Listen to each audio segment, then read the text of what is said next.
Simone Biles is the one. She's made a very difficult decision for herself because she's chosen the wisest thing to do, which is not to take part in something that could possibly be. She could land herself with a career-ending injury if Yeah. she goes ahead with the twisties. Like, why she needs to be accountable to other people is something so baffling to me when this is her job and she is the one who is not going to get the gold medal. And she's come to terms with that because this was the best decision. So what business is it of anybody else's? Shall we, Under the Duvet, shall we talk about... Did you know my kryptonite is awkward men? Why is that? Is it guilt? Should we talk about some other horrible, horrible government bureaucrats who are fucking the country over? Yes, please. Oh, fuck, yeah. Shut the fuck up. Ask yourself, what is the point of saying that? Not in this economy. Try harder, be better. I haven't yet watched Fight Club, so I don't know if you saw this. If you've been watching the Olympics, any of it, I'm sure you've obviously seen Alex Scott, MBE, hosting. So for those of you who don't know, Alex Scott is a lovely former female football player. So she's played for the women's England team. She played like 140 caps for them. She's like got an MBE. She's fucking awesome. I think she's mixed race. She might also possibly just be black. I'm not sure. But Alex Scott, like I said, BBC Olympic presenter. She was born and raised, grew up in Poplar, which is in East London, and she sounds like that's where she's from.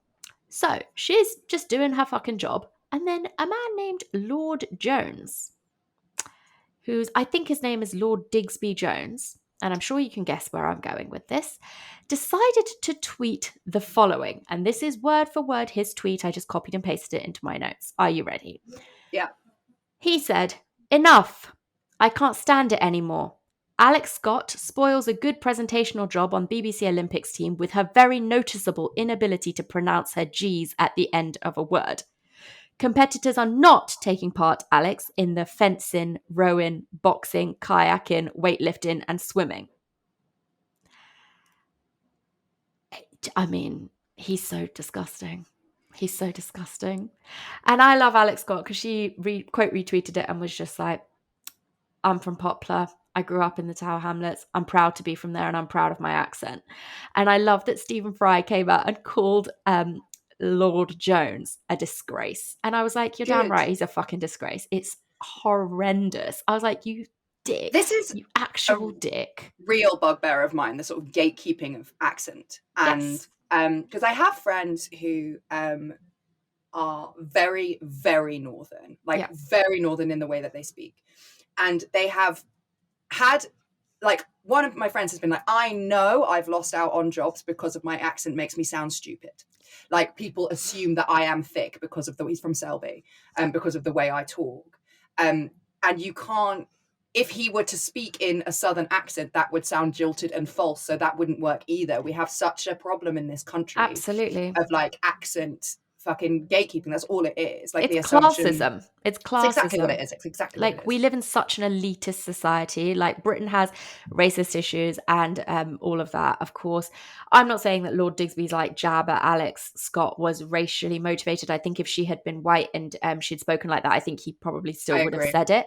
I think this is a classist issue, and it is such a big problem in this country. Like, even in the South, you can live like a few miles apart and speak completely differently. There is no even southern accent. There's no like idea of that. Like, it's just so distasteful. And I'm so glad that so many celebrities like called him out on it, and including people like Stephen Fry, which I was just so like glad to see, because like what an out of touch boob. And even as you said that, what I wanted to say about Stephen Fry is that he's well spoken. That's what we say in this country for someone who has like a Queen's English accent, who received pronunciation. Exactly, like the you pronounce your G's, your T's, and your H's. We call that well spoken. Yes. Oh, and to top it off, sorry, he continued in his like Twitter chat, and he said that she needed elocution lessons. I mean, So he's saying this as like it's a part of being like well spoken, being well mannered, being well whatever, to speak properly. I'm like, did no one ever teach you not to bully people on the internet for the way that they speak? Maybe you need manners lessons, Lord Digby. Like in the hundreds of thousands of pounds I assume was spent on your education before people tell me, I know he got a scholarship and he said his parents couldn't afford to send him to the school that he went to, whatever. Right. I don't care. In all the hundreds of thousands of pounds that were spent by whoever on your education, did they not teach you basic manners? That's what I would like to know. So disgusting. I hated that. And I was like, fuck off. Good, Alex Scott. Keep doing what you're doing. Sort of everyone can fuck off about the Olympics vibes. Did you see Piers Morgan tweeting about Simone Biles? No. So I'm sure you know Simone Biles, the best athlete in the world, the face of the Olympics. She's only fucking 24 or some shit. Just said, nah, I'm pulling out, which is fucking fair enough. I can't imagine the amount of pressure she must be under. And she's got something called the twisties. Yes, I read about the twisties. So like apparently the twisties are something, it's like a disorientation when you're in the air, and she's like, it's scary because you don't know where you are. Yeah. And she's like, it can happen at any time, and I don't feel confident I'm going to hurt myself, basically. And it's, you know, fucking, you've got to have your head in the game, and she just didn't. And that's and it's okay. It's a sport that is incredibly dangerous if she's not in the right frame of mind to be doing it. And is it Beth Tweedle? Oh my God. Beth Tweedle. I was watching, she was commentating on the BBC for the Olympics, the women's gymnastics Olympics this weekend. And they were talking about Simone Biles, and Beth was like, yeah, I've had the twisties during the time that I was a gymnast, and it is terrifying. You will go up in the air and you will have no idea where you are. You won't even know how to land. And she was like, it is one of the most scary things that can happen to you as a gymnast. And me and my coach had to find a way to train me through that. But you can't do that in the middle of the Olympics. So the right thing was for her to pull out, was for Simone to pull out. So I dread to ask what Piers Morgan said.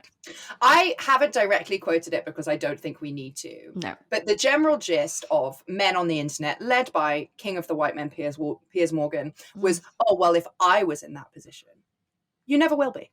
Because you're not a world level gymnast. No. I was in that position. Yeah, it's like, oh, if I was the best gymnast in the fucking world at 24 years old and the face of the Olympics and had a whole nation weighted on my shoulders, I would have done it anyway. You know, she's done national competitions with broken toes in both feet. Like nobody is questioning how tough Simone Biles is. Like, okay, fucking fine. You sit there at home in your fucking armchair and drink your fucking like Guinness, whatever, your incredibly high calorie drink, and be like, yeah, if I was a world level athlete Olympian, I would go through with it. Fuck you. No, you wouldn't. No.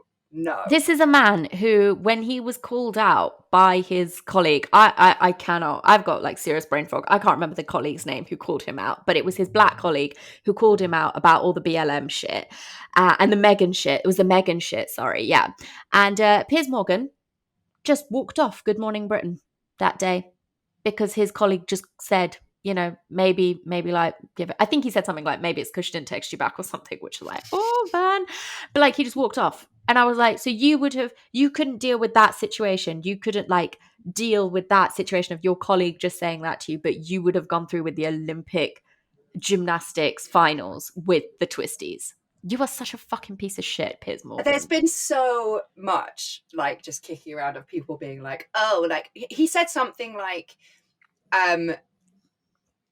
it was something in the vein of like, oh, so mental health is an excuse for anything now.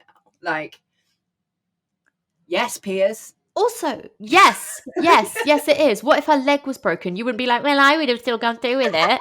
Shut the fuck up, you absolute fucking dickhead.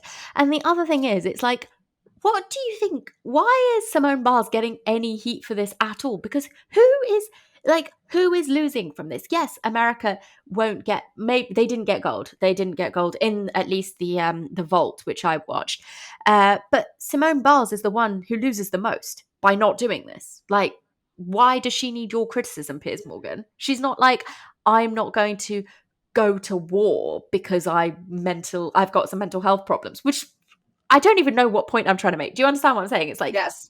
She's not flaking out on something that is going to benefit you individually or the nation. She is doing something that is going to actively disenfranchise her because she's not going to win another gold medal this year. And I do think it's very interesting. Like, my personal opinion is that people feel very entitled to celebrities. Yes. Oh, yes. People feel very entitled to their time.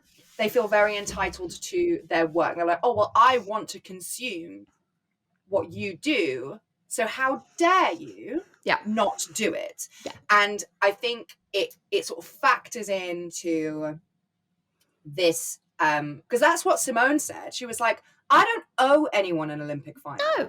She doesn't owe anyone anything. I'm not going to do it. But there's something in our society, it's so ingrained in our culture of like, oh, well, like, I feel like you owe me this because I, you know, have bought your t-shirt, or like I follow you on Instagram, or like whatever. You owe me this faceless person who you're never going to meet and you've never heard of. And of course, I feel like it's such a toxic like facet of our society, of this entitled feeling of like, well, one of the millions of people want this from you, therefore I'm taking to Twitter and I'm gonna cyberbully you for it.